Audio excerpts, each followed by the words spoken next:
మీషోలో అయితే నాకు ఈ దీపాల ప్రోడక్ట్ అయితే చూసిన చాలా బాగా నచ్చింది నాకు. తర్వాత ఈ విధంగా నేను ఎందుకు తయారు చేసుకోకూడదు, చూద్దాం ఒకసారి ట్రై చేద్దాం, ఇలా వర్కౌట్ కాకపోతే ఆర్డర్ పెట్టేద్దాం అనుకున్నాం.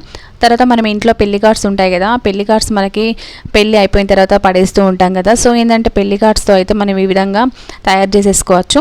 ఒక రౌండ్ ఏమో చిన్నది, ఇంకో 2 రౌండ్లు పెద్దగా అయితే గీసేసుకోవాలి. తర్వాత వాటిని కట్ చేసుకున్న తర్వాత ఇప్పుడు వీడియోలో చూపిస్తున్నట్టయితే వాటిని ఫోల్డింగ్ అయితే చేసేసుకోవాలి.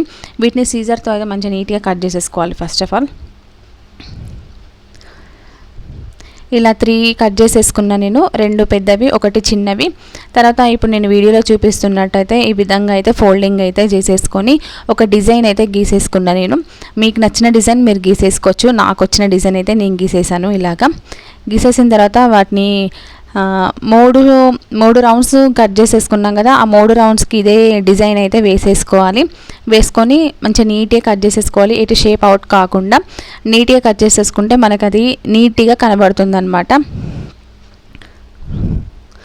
ఇలాగా 3 అయితే కట్ చేసేసుకున్నా. అయితే రెండింటికి అయితే నేను బ్లూ కలర్ అయితే వేసా, ఒకదానికైతే ఎల్లో కలర్ అయితే వేసా. మీకు నచ్చిన కలర్ కూడా మీరు వేసేసుకోవచ్చు. నేను ఇవి కలర్ఫుల్గా అనిపించినాయి నాకు. సో ఏంటంటే ఈ 2 కలర్స్ అయితే ఈ ఫ్లవర్స్కి అయితే అప్లై చేసేసిన కలర్స్.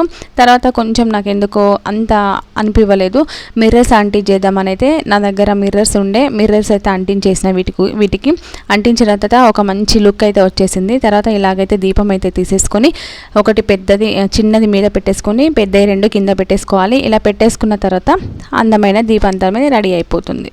ఓకే, వీడియో కనుక నచ్చినట్లయితే మన ఛానల్ని లైక్ చేయడం, షేర్ చేయడం, సబ్స్క్రైబ్ చేయడం అస్సలు మర్చిపోకండి.